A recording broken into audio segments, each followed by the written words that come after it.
2026 में फिर से होंगे लोकसभा के चुनाव। 400 पार का नारा दे रहे थे मोदी जी। क्या हुआ? 400 पार नहीं हो पाए। क्या इसका बहुत बड़ा रोल है 2026 के होने वाले चुनावों में? आया राम गया राम पलटू राम नीतीश कुमार। और उसके साथ साथ हम बात करेंगे यहाँ पर साथियों आप सभी के साथ चंद्रबाबू नायडू की। तो बहुत सारे रीजन हैं कि क्या सिर्फ एक ही रीजन है कि 400 पार नहीं हो पाए, इसी वजह से 2026 में लोकसभा के चुनाव दोबारा से होंगे, या फिर कोई और कारण है? सारे तथ्य परिणाम जानने की कोशिश करेंगे। क्या कारण है, क्यों ऐसा हुआ और क्या इसके परिणाम होने वाले हैं। तो एंड तक बने रहिएगा। पहली बार चैनल पर आए हैं तो सब्सक्राइब कर लेना। चलिए देखते हैं साथियों यहाँ पर क्या 2026 में फिर से होंगे लोकसभा के चुनाव, मोल भाव की सरकार। जी हाँ साथियों, ये जो हमारी सरकार बनेगी अब 2024 में, क्या वो मोल भाव की सरकार होगी? 400 पार नहीं हो पाए, क्या इसी वजह से मोल भाव की सरकार है? सारी जानकारी मिलेगी। तो देखिए पहला है यहाँ पर एनडीए। अभी जो एनडीए को वोट मिले हैं वो मिले हैं 292 सीट मिली हैं। कितनी सीटें? 292 सीट।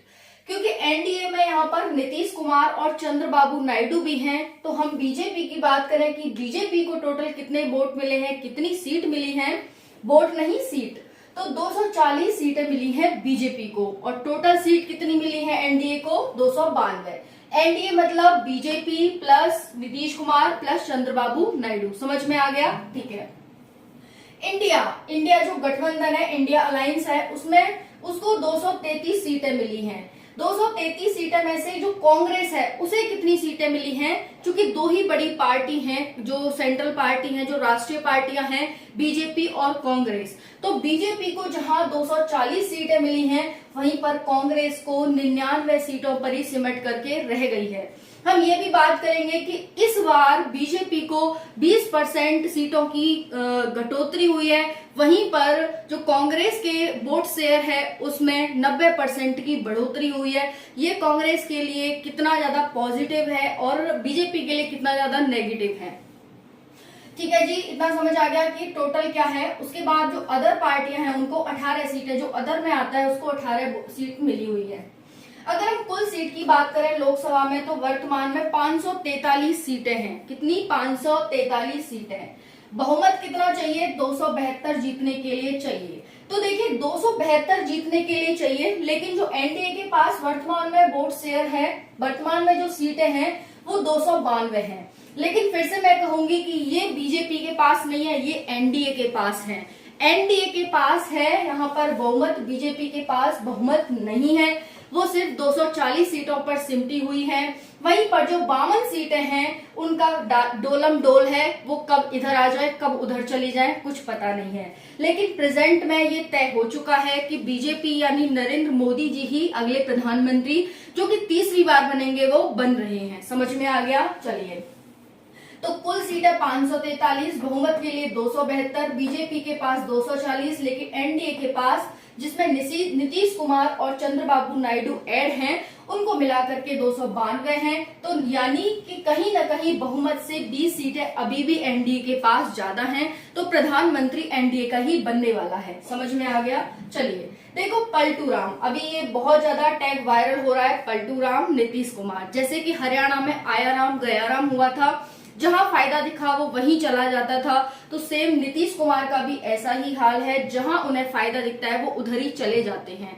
बात करेंगे कि बिहार में भी लोकसभा के चुनाव होने वाले हैं 2025 में, उसका क्या रोल प्ले कर रहा है और इसलिए क्यों कहा जा रहा है कि 2026 तक ही ये सरकार रहने वाली है, उसके बाद दोबारा से लोकसभा के चुनाव होंगे। तो क्या इस मतलब जो नीतीश कुमार है इनका क्या रोल है 2026 के चुनाव में, ये भी बताएंगे। नेक्स्ट है, इस्तीफा के बाद ही लेंगे पीएम फिर से शपथ। देखिए होता क्या है कि अब जब भी प्रधानमंत्री 5 साल के बाद शपथ लेते हैं तो पहले उन्हें अपने कार्यकाल से इस्तीफा देना होता है। 5 साल पूरे हो गए, अब वो उस कार्यकाल से इस्तीफा देंगे, फिर दोबारा से शपथ लेंगे, फिर नए प्रधानमंत्री बनेंगे। ओके, तो यानी पहले इस्तीफा देने के बाद ही ये नए प्रधानमंत्री बनते हैं। नेक्स्ट है 2019 लोकसभा वर्सेस 2024 लोकसभा चुनाव।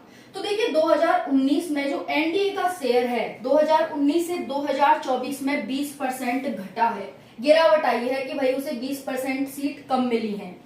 नेक्स्ट है यूपीए, 90% सीटों में बढ़ोतरी हुई है। साथियों यहाँ पर आप देख सकते हैं कि कितना बड़ा आपको बदलाव देखने को मिल रहा है इस बार। यही तो बीजेपी देखना चाह रही है कि क्या ऐसी गलतियां हुई हमसे, क्या हमने युवाओं के लिए क्या क्या धर्म के लिए किया, ये सारी चीजें वो यही देखना चाहती है। क्या इसी वजह से 2026 में चुनाव करवा रही है? चलो देखेंगे आगे कि इन गलतियों को सुधार करके वो 2026 में फिर से चुनाव करवा रही है, बात करेंगे। एंड तक बने रहिएगा। तो यही है सीट की बढ़ोतरी। नेक्स्ट है NDA BJP plus Nitish Kumar. तो एनडीए क्या है? बीजेपी, बीजेए लिख दिया है यहाँ पर, BJP plus Nitish Kumar plus Chandrababu Naidu. समझ में आ गया? इतनी ये बेसिक जानकारी थी, ये आपको समझ आ गई होगी। इसमें कोई भी ऐसा तथ्य नहीं था जो आपको नहीं समझ आया हो। देखिए एनडीए इतनी सीट लेकर बैठी है, अदर और इंडिया इतने लेकर बैठी है, ये आप ग्राफ से अच्छे से समझ सकते हैं। नीतीश कुमार किसको चुनेंगे, मोदी या राहुल? सबसे बड़ा क्वेश्चन यहाँ पर पुट हो रहा है कि भाई किसको चुनेंगे नीतीश कुमार। मजबूत विपक्ष से टेंशन में सत्ता पक्ष, यानी मजबूत विपक्ष। अगर मोदी जी प्रधानमंत्री बनते हैं, सत्ता पक्ष में आते हैं, तो जो विपक्ष है वो भी इस बार बहुत ज्यादा मजबूत है। साथियों सीट आप देख सकते हैं कि 292 एनडीए की है और इंडिया की जो सीटें हैं वो 233 सीटें हैं। तो यानी कहीं ना कहीं विपक्ष है वो भी बहुत ज्यादा मजबूत है। नेक्स्ट है साथियों, ऐसे 5 कारण हैं जिसकी वजह से 2026 में चुनाव होने वाले हैं। वो 5 कारण हम देखने की कोशिश करेंगे कि चुनाव तो टेक्निकली अगर हम देखें तो 5 साल बाद होने चाहिए, लोकसभा के 2029 में होने चाहिए, लेकिन 2025 यानी 2026 यानी 2 साल बाद ही चुनाव क्यों, कैसे? तो वही 5 कारण हैं जिनकी वजह से 2026 में चुनाव होने वाले हैं, यानी कहीं ना कहीं 3 साल पहले ही चुनाव होने वाले हैं। और जो ये सरकार रहेगी ये 2 से 2.5 साल तक ही रहने वाली है। चाहे तय तो हो चुका है कि मोदी जी बनेंगे, कोई भी बनता वो 2.5 साल ही रहता। ऐसा नहीं है कि भाई पीएम ही ये जो मोदी बनेंगे यही 2.5 साल रहेंगे, राहुल बनते तो वो भी 2.5 साल ही रहते। यानी ये तो तय है कि कोई भी बनता वो 2.5 साल ही रहता। चलिए देखते हैं यहाँ पर। पहला कारण है 5 कारण की 5 साल तक नहीं चलेगी ये लोकसभा, है ना, पीएम 5 साल तक नहीं रहेंगे। तो देखिए पहला है नीतीश कुमार प्लस चंद्रबाबू नायडू। पहला है कि अगर बीजेपी के बनते हैं, भाई नरेंद्र मोदी जी बनते हैं, एनडीए के प्रधानमंत्री बनते हैं, तो पहला कारण है कि नीतीश कुमार और चंद्रबाबू नायडू, क्योंकि इन दोनों को मिलाकर ही बहुमत में सरकार आई हुई है। अगर ये अपना वोट शेयर हटा लेते हैं तो सरकार के पास कोई भी बहुमत नहीं रह जाएगा और सरकार गिर जाएगी। तो पहला कारण हो गया ये दोनों। अब देखिए 2025 में विधानसभा के चुनाव भी हैं, तो इनका टैग तो है आया राम गया राम पलटू राम। तो ये कभी भी 2025 में जो विधानसभा के चुनाव होंगे, इन्हें लगेगा कि मेरी सीट को कोई हानि हो रही है बीजेपी में रह करके, तो बीजेपी को छोड़ करके चले जाएंगे। ठीक है। दूसरा है चंद्रबाबू नायडू। चंद्रबाबू नायडू ने कहा है कि अगर हम आपको समर्थन देंगे, बीजेपी से कहा है कि अगर हम आपको समर्थन देंगे तो हमें स्पीकर का पद चाहिए लोकसभा में, प्लस हमें 4 कैबिनेट पद भी चाहिए।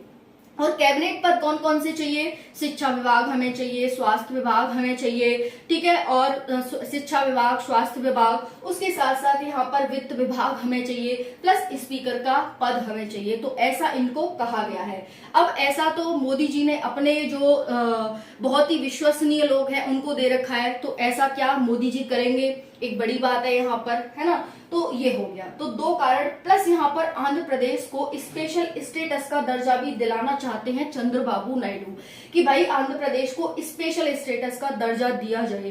तो अगर ऐसा नहीं करते तो ये फिर वही धमकी देंगे कि हम तो छोड़ करके जा रहे हैं, यही है। और ऐसा भी नहीं है कि इंडिया अलायंस में से एनडीए में सांसद है वो नहीं आ सकते, बिल्कुल आ सकते हैं। ये तो हमेशा से होता आया है।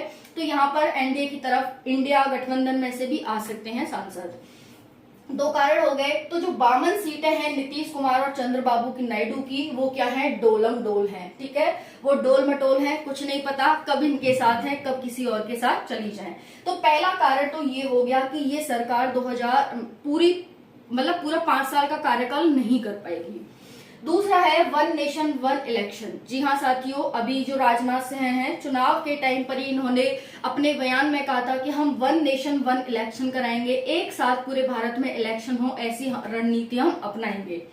तो देखिए उसके लिए क्या है, यूपी का जो कार्यकाल है विधानसभा का वो 2027 में पूरा हो रहा है, 2022 से 2027 में। वहीं पर बिहार में 2025 में चुनाव है। तो ये कह रहे हैं कि बिहार का जो चुनाव है उसे हम एक साल बढ़ा देते हैं, यानी 25 की जगह 26 में करवाते हैं, और यूपी में जो 2027 में हो रहे हैं उसके कार्यकाल को एक वर्ष घटा देते हैं और 2026 में करवा लेते हैं चुनाव। ठीक है, तो वन नेशन वन इलेक्शन की पॉलिसी के तहत।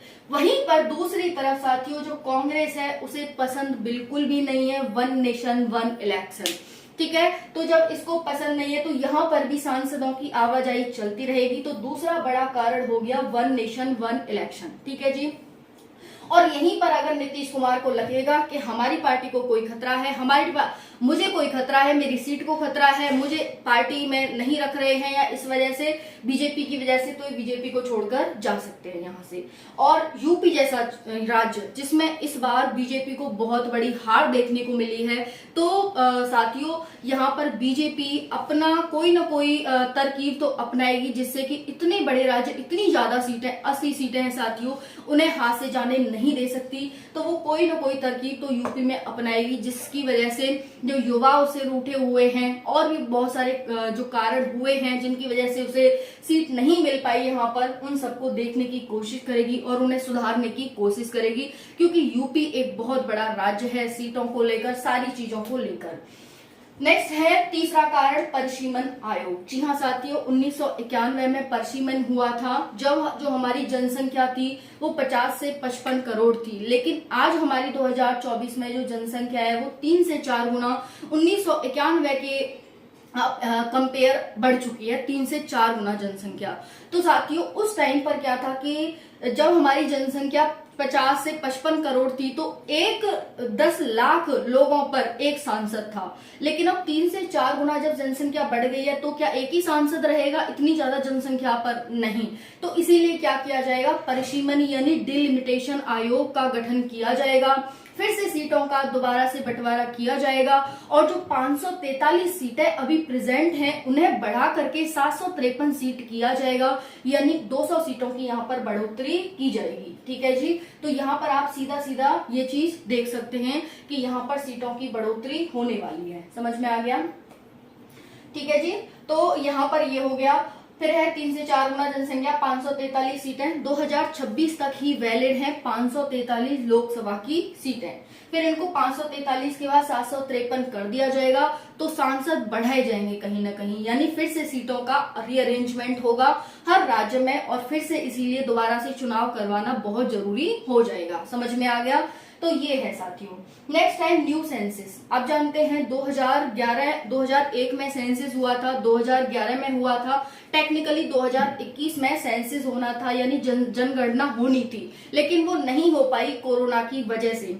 तो साथियों अब यहाँ पर ये जरूरी हो गया है कि जब हम यहाँ पर परिसीमन कराएंगे तो उसके लिए हमें जनसंख्या भी तो पता हो। और राहुल जी ने कहा है, जो राहुल जी ने कहा है कि भाई हम क्या करेंगे, हम जाति आधारित, ठीक है, कास्ट आधारित जनगणना कराएंगे। तो अगर जाति आधारित हो या फिर किसी भी प्रकार से हो जनगणना होती है तो सीटों का बढ़ोतरी होगी और सीटों की बढ़ोतरी होगी तो दोबारा चुनाव करवाना जरूरी हो जाता है। समझ में आ गया? यहीं पर यही लिखा हुआ है कि और जो नई संसद बनी है वो इसीलिए बनाई गई है क्योंकि यहाँ पर सांसदों की बढ़ोतरी होगी 2026 में। फिर से 2000 जो ये सेंसस स्टार्ट होगा यानी जनगणना स्टार्ट होगी, देखो वो 24 में ही स्टार्ट होने की बात है कि भाई 24 में ही करा देंगे, 25 तक कंप्लीट कर ली जाएगी और 26 में परिसीमन करा दिया जाएगा। ओके जी, समझ आ गया इतना आप सभी को? चलिए ठीक है। तो नई संसद है उसमें 888 लोग बैठ सकते हैं, लेकिन जो हमारी सीटें बढ़ने जा रही हैं वो 753 होने जा रही हैं 543 से, 200 प्लस सीटें यहाँ पर बढ़ेंगी। अब नेक्स्ट है साथियों चौथा कारण। 3 कारण हमने देख लिए, नीतीश कुमार, चंद्रबाबू नायडू, दूसरा है यहाँ पर वन नेशन वन इलेक्शन, तीसरा है परिसीमन आयोग, चौथा है 3 सीटों का रिजर्वेशन। जी हाँ, 2026 में चुनाव करवाना इसीलिए भी जरूरी है क्योंकि महिलाओं को 1/3 रिजर्वेशन मिल चुका है लोकसभा में। इसे लागू कर दिया जाएगा तो यहाँ पर महिलाओं की भी बढ़ोतरी की जाएगी। अब महिलाओं को जब लिया जाएगा तो वो चुनाव करके ही तो लिया जाएगा, तो यहाँ पर इसीलिए चुनाव करवाना जरूरी हो जाता है 2026 में, क्योंकि सीटों का परिसीमन होगा। 1/3 सीटें महिलाओं की बढ़ेंगी, जब महिला आएंगी तो चुन के ही तो आएंगी, तो इसलिए। ओके, पांचवा सबसे बड़ा कारण है 75 साल रिटायरमेंट। जी हाँ साथियों, प्रधानमंत्री नरेंद्र मोदी जी के द्वारा जो सीनियर लीडर थे बीजेपी में, जैसे कि मुरली मनोहर जोशी, लाल कृष्ण आडवाणी, इन्हें ये कह करके रिटायरमेंट दे दिया था परमानेंट कि भाई आप क्या है 75 साल के हो गए हैं। तो अभी जो ये हैं, जो आपके नेता हैं, क्या नाम है इनका, आम आदमी के पार्टी के जो नेता हैं, ध्यान नहीं आ रहा बता देना, अभी उन्होंने जब वो जेल में थे, वो निकले वहां से, तो उन्होंने कहा कि भाई इस तरह से तो नरेंद्र मोदी जी भी 75 साल के हो रहे हैं सितंबर 2025 में, तो उन्हें भी अपने पद से इस्तीफा देना चाहिए। तो साथियों देखो, जैसे ऐसा नहीं है कि प्रधानमंत्री जी 75 साल पर ही इस्तीफा देंगे, क्योंकि उन्होंने इनको ये कहकर हटा दिया था कि भाई आप 75 साल के हो गए, अब आपकी उम्र हो गई, अब आप इस्तीफा दे देना चाहिए। तो इसी बात पर यहाँ पर, अदरवाइज ऐसा कुछ भी नहीं है। पीएम कितने भी साल तक रह सकता है, कोई मैक्सिमम वो नहीं है लिमिट उसकी। ओके, तो यहाँ पर मोदी है वो 73 साल के प्रेजेंट में हैं। 2 सितंबर मतलब हो जाएंगे, सितंबर 2025 में वो यहाँ पर 75 साल के हो रहे हैं। तो इस वजह से यहाँ पर उन्हें भी 25 में इस्तीफा दे देना चाहिए, ऐसा इनका कहना है। समझ में आ गया? तो ये सारी बातें, ये सारी जानकारी आपके लिए भाई 400 पार नहीं हो पाई, ये तो एक उनका कहने का महत्व था कि भाई उन्हें इतना विश्वास था कि 400 पार इस बार हम करेंगे, लेकिन नहीं हो पाए। इसका कोई ज्यादा बड़ा रोल नहीं है कि 2026 में इसलिए चुनाव हो रहे हैं और इसीलिए इस सरकार को मोल भाव की सरकार कहा जा रहा है कि भाई इधर है तो ठीक है, इधर चले गए तो मतलब मोल भाव करके रहना पड़ेगा। अगर 2026 तक ही चलेगी सरकार तो मोल भाव करके ही चलना पड़ेगा। ठीक है, तो ये सारी जानकारी आपको अच्छे से समझ आई होगी। कोई और आपको दिक्कत समस्या रही हो, कोई टॉपिक हो जो समझ नहीं आया, कोई भी फैक्ट तथ्य हो, तो 5 कारण हो गए। Nitish Kumar plus Chandrababu Naidu, 1 nation 1 election, परिसीमन आयोग, 1/3 रिजर्वेशन महिलाओं के लिए लोकसभा में, और 75 साल पर रिटायरमेंट। ओके, ये हो गए। तो ये सारी जानकारी थी। बाकी 2026 में दोबारा से लोकसभा की चुनाव होंगे। थैंक यू सो मच, जय हिंद। बाकी आप जरूर बताना कि आप किसको प्रधानमंत्री देखना चाहते हैं और आपने किसको वोट दिया था। थैंक यू, जय हिंद।